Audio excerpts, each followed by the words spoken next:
Hello, my name is DJ Williams. And my name is Joe Posada. And we're from the UT Youth Engagement Center, Dallas. Today, we're presenting the first part of the college series for the Dallas ISD covering financial aid. The first thing you need to do is create an FSA ID for you and your parent. You can create this at studentaid.gov.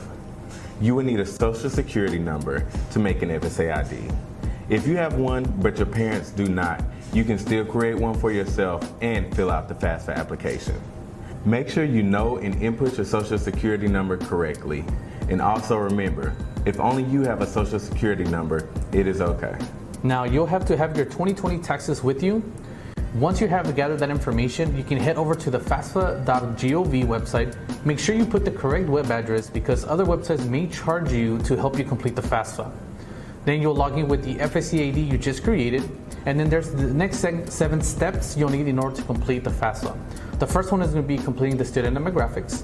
Then you'll be able to choose your high school or your school selection. You also fill out anything pertaining to any dependency status, your parent demographics, and then if you were able to also create an FSA ID for your parent, this is where you would put it using through the parent financial portion.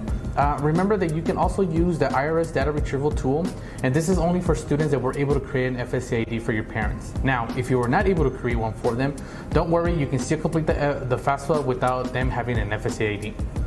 Then you will complete any student financial information, so if you work for 2020, and then at the end you'll go ahead and sign and submit it using your FSA ID and your parents' FSA ID.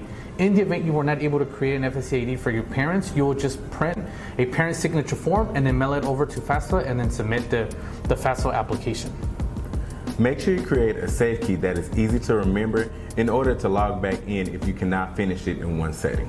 Now, for students completing the FAFSA application, you'll need to gather a couple of documents. First, you'll need to make sure that you have your date of birth for you and your parents, your family 2020 tax returns, your tax transcripts, and then in the event that your parents did not file taxes for 2020, you will need the following: a written statement if you were not required to file taxes for 2020, and a copy of their W-2s. Males 18 to 25 need to complete the verification of selective service.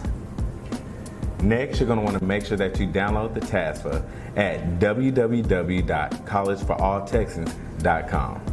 Then you'll be able to complete the next 7 steps below. First, you'll fill out the student information, the household information. You also need to submit any additional information pertaining to your household, income and assets, total family income, statement of selected service registration status for students who identify as male at birth, and then also submitting signatures for you and your parents. After you complete that, you'll want to send off the TASFA for each school. Make sure that you're in contact with the financial aid office to ensure that they've received all of your TASFA documents.